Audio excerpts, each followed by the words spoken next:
Jessore Michael মধুসূদনের যশোর। এই যশোর শিল্প সংস্কৃতি এবং ঐতিহ্যের নগরী। এই যশোর 1971 সালে প্রথম শত্রুমুক্ত এলাকা হয়েছিল। আমরা যশোরের সেই প্রতিরোধ, যশোরের সেই দ্রোহের ইতিহাস জানি। গত 54 বছর ধরে বাংলাদেশের প্রতিষ্ঠানগুলোকে দাঁড় হইতে দেওয়া হয় নাই। বাংলাদেশের যে রাষ্ট্রীয় প্রতিষ্ঠান, সাংবিধানিক প্রতিষ্ঠান, জনগণের প্রতিষ্ঠান, তাদের সবসময় দলীয়করণ করা হয়েছে।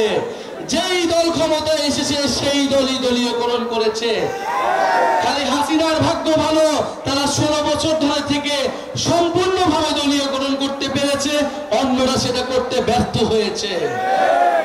আমরা বলি যে এইবার আমরা আমাদের এই প্রতিষ্ঠানগুলোকে দলীয়করণ করতে দেব না।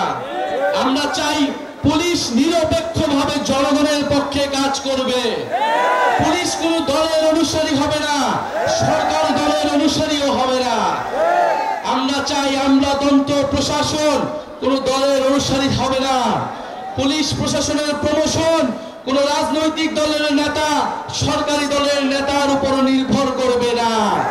তাদের মেধা যোগ্যতা অনুযায়ী তাদের প্রমোশন নির্ভর করবে। আমরা চাই বাংলাদেশের সেনাবাহিনী বাংলাদেশের সার্বভৌমত্বের পক্ষে কথা বলবে, বাংলাদেশের প্রতিরক্ষা ব্যবস্থাকে শক্তিশালী করবে, বাংলাদেশে গণপ্রতিরক্ষা তৈরি করবে।